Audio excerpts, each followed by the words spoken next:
안녕하세요 시청자 여러분. 지난 시간에 이어 계속해서 공산주의는 어떻게 전통가정을 파괴했는지 알아보도록 하겠습니다. 가정을 파괴하기 위해 이번에는 동성애를 고취하고 가정의 정의를 변이시켰습니다. 동성애 권리운동은 공산주의와 관련될 수 없죠. 초기 공산사회주의자들은 동성애를 인권 자유를 선택하는 형식 중 하나로 봤습니다. 공산주의는 인류를 전통적 도덕관념의 속박에서 해방해야 한다고 주장합니다. 공산주의 이론에도 동성애 권리를 포함한 성해방이 인간이 얻어야 할 권리에 속한다라고 되어 있습니다. 최초 동성애 권리운동은 1890년대 독일 사회당에서 시작됐습니다. 이들은 동성애 행위가 자연적, 도덕적이라고 주장했고 남성 간 성행위를 금지하는 법률을 폐지할 것을 주장했습니다. 동성 결혼을 최초로 인정한 나라는 남아프리카 공화국입니다. 1957년 에브린 후크가 동성애자들의 심리상태와 보통 사람의 심리상태는 차이가 없다는 심리 테스트 연구 보고서를 발표합니다.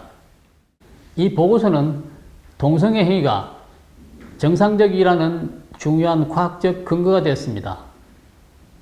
1974년 미국 정신의학협회는 후크의 연구 보고서를 근거 삼아 동성애를 심리적 질병으로 간주하지 않기로 했습니다.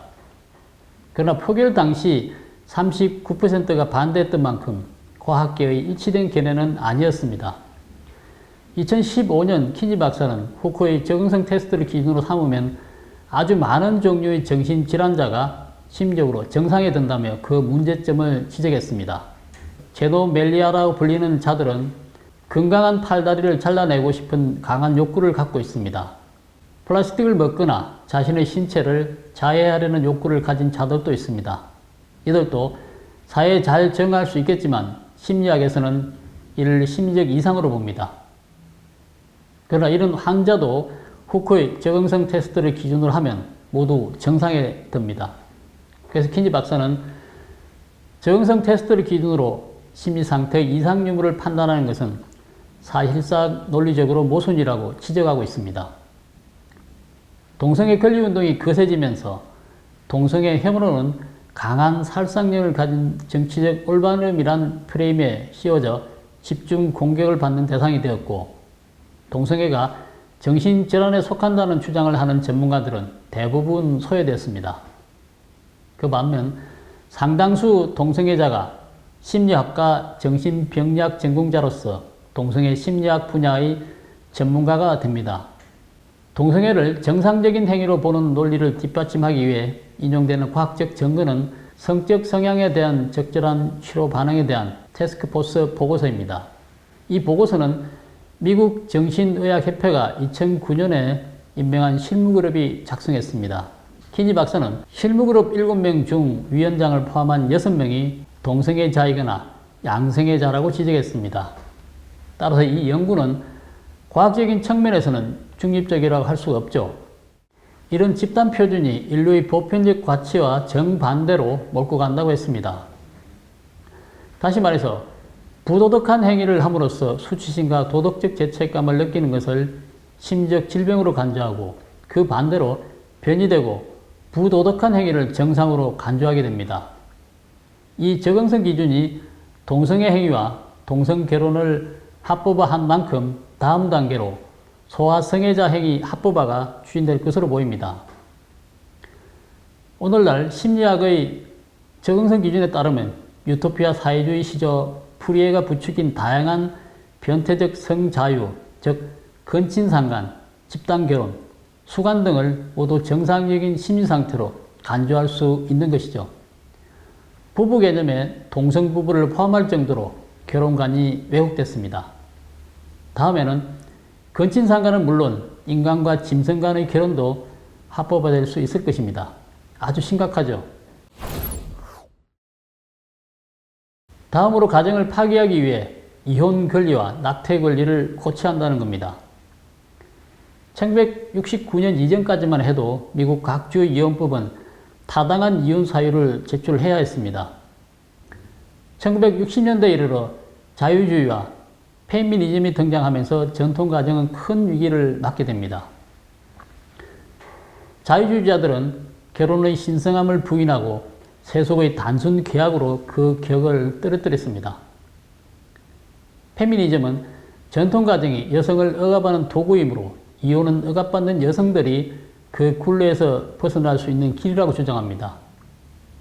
이러한 견해는 무책 이혼법으로 이어졌고 부부 중 일방은 잘잘못을 떠나 이혼을 제기할 수가 있게 되었습니다.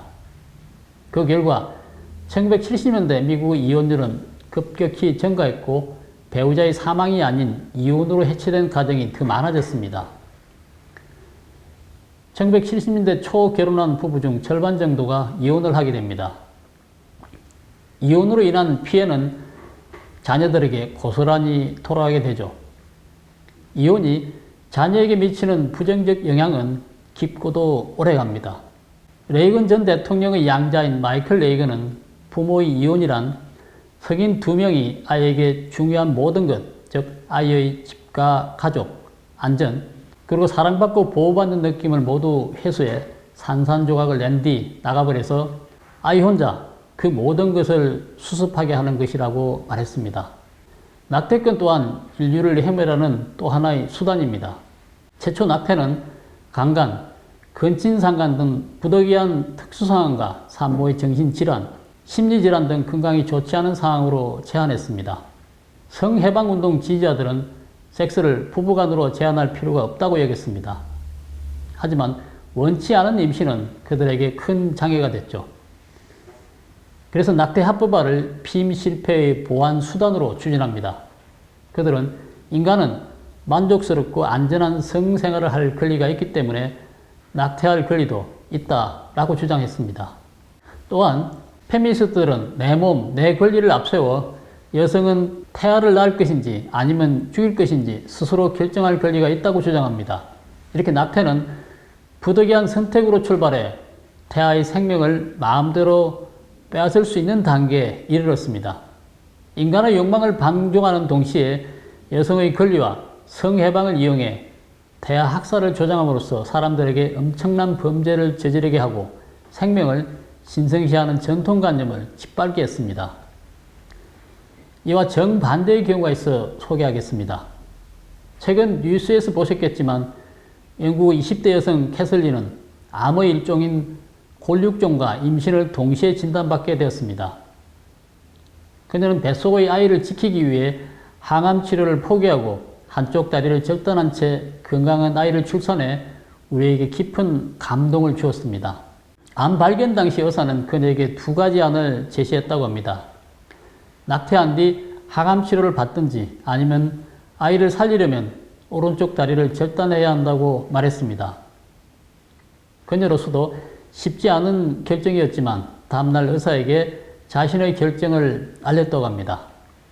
어떻습니까? 페미니스트들이 내세우는 여성의 권리와 완전 대조적이죠. 다음은 가정을 파괴하기 위해 복지제도를 내세워 한부모 가정을 장려하는 것입니다. 1965년 미국에서 출생한 신생아 가운데 미혼모가 낳은 아이는 5%에 불과했습니다. 당시 아이들은 부모와 함께 사는 것이 당연한 일이었죠. 그러나 2010년대에는 미혼모 출산율이 전체의 40%를 차지했습니다. 1965년 330만 가구였던 한부모 가정이 2012년에는 1300만 가구로 4배 이상 증가하게 됐습니다. 안타깝게도 미혼모가 낳은 아이 대부분은 아버지가 없는 가정에서 자라게 되었죠. 연구 결과 아버지 없이 자란 청소년들은 여러 가지 부정적인 행동 양상을 보였다고 합니다. 자신감 부족, 무단 결석, 중퇴, 너무 이른 성생활, 음란, 소녀 임신, 폭력 조직 가입, 수감, 마약 복용, 떠돌이 생활, 성학대 등이 나타났습니다.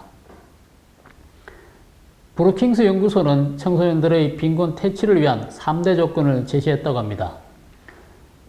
고등학교를 졸업할 것, 풀타임 일자리를 찾을 것, 그리고 21세 이전에 결혼하거나 아이를 낳지 말 것 등 3가지입니다. 이 3가지만 충족해도 75%는 중산층이 됐고 빈곤 상태에 머무는 비율이 겨우 2%에 불과했다고 합니다. 현재 미혼모 대부분은 정부의 복지에 의존하고 있는 상황입니다. 미국 헤리티지 재단 보고서는 페미니스트들이 강하게 추진하는 복지 정책이 도리어 미혼모 가정을 양산하고 심지어 정상적인 가정을 징벌하는, 다시 말해서 결혼을 하면 동거하는 경우보다 복지 혜택이 적고 세금을 더 많이 내야 하는 등의 불이익을 받고 있다고 합니다. 빈곤 가정을 돕는다는 명목을 내세운 복지제도가 도리어 한부모 가정을 지속적으로 늘렸습니다. 그리고 한부모 가정에서 자란 아이는 더 쉽게 빈곤에 빠지고 복지에 더욱 의존하게 되죠. 이 악순환은 고세율, 고복지를 통해 인간의 삶을 전면적으로 통제하는 것입니다.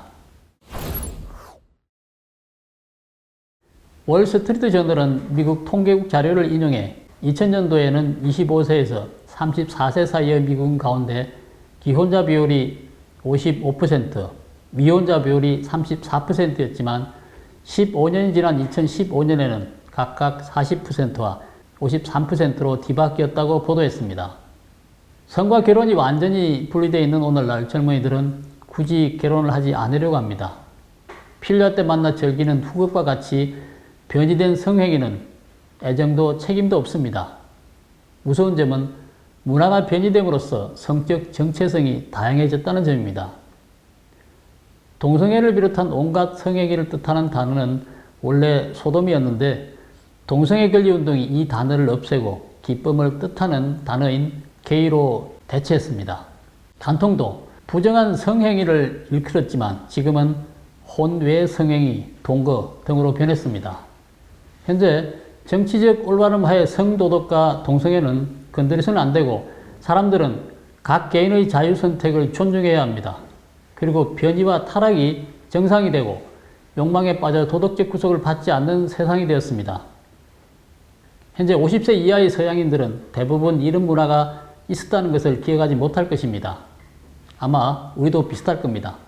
그 당시 어린이가 자신의 아버지와 함께 사는 것이 아주 자연스럽고 게이라는 단어가 기쁨을 뜻했으며 하얀 웨딩드레스가 신부의 순결을 나타냈고 텔레비전 방송과 대중 출판물에서 포르노 영상과 언어가 금지됐습니다. 그러나 지난 60년 동안 전통 문화와 생활 방식은 완전히 바뀌었습니다. 그렇다면 대한민국은 어떻습니까? 지금까지 미국과 서구를 기준으로 살펴본 가정 파괴 현상은 그 시기와 방법을 달리할 뿐 대부분 우리나라에서도 그대로 진행되고 있습니다. 여기서 한 가지만 예를 들어 보겠습니다.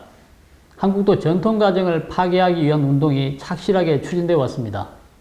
현재 진행 중인 건강가정기본법 개정안에 따르면 동거 커플, 동성 커플, 비혼 출산 가구 등까지 가족 개념에 포함된다며 교회 및 시민단체를 중심으로 많은 시민들이 반대하고 있습니다. 건강가정기본법 개정안이 가족의 다양성을 명분으로 내세우고 있지만 사실상 우리 사회의 기본 단위이자 근간이 되는 가족 제도를 붕괴시킬 것으로 우려하고 있습니다. 마르크스를 비롯한 공산주의자들은 가정 파괴 논리를 당당하게 고치시켰습니다. 빅토리아 시대에 일어난 도덕성 타락 현상은 결혼이라는 신성한 제도를 훼손하고 사람들을 신의 가르침에서 더 멀어지게 했습니다. 공산주의자들은 여성들이 마땅히 신성한 혼인 서약을 배반하고 이른바 자신의 개인 행복을 추구해야 한다고 주장합니다. 도덕 수준을 전체적으로 끌어내려 사람들이 비난하고 수치스럽게 생각한 행위를 자주 보게 해 이상하지 않은 평범한 일상이 되도록 하였습니다. 제약은 도덕이 타락한 데서 비롯된 것이 아니라 사회적 억압에 의한 것이라고 믿게 하고 인간이 전통을 배반하는 가운데 그 출路를 찾게 만들었습니다.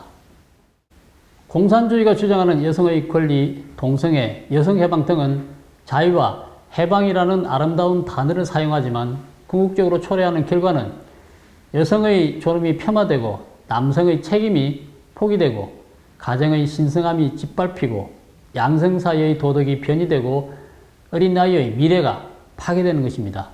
결국 남자, 여자, 어른, 아이 할 것 없이 우리 모두는 피해자일 뿐입니다. 이상 공산주의가 왜 우리 가정을 파괴하려고 하는지 알아봤습니다. 오늘 방송은 여기까지 하겠습니다. 구독, 댓글, 좋아요를 눌러주시고 지인들과 공유해 주시기 바랍니다.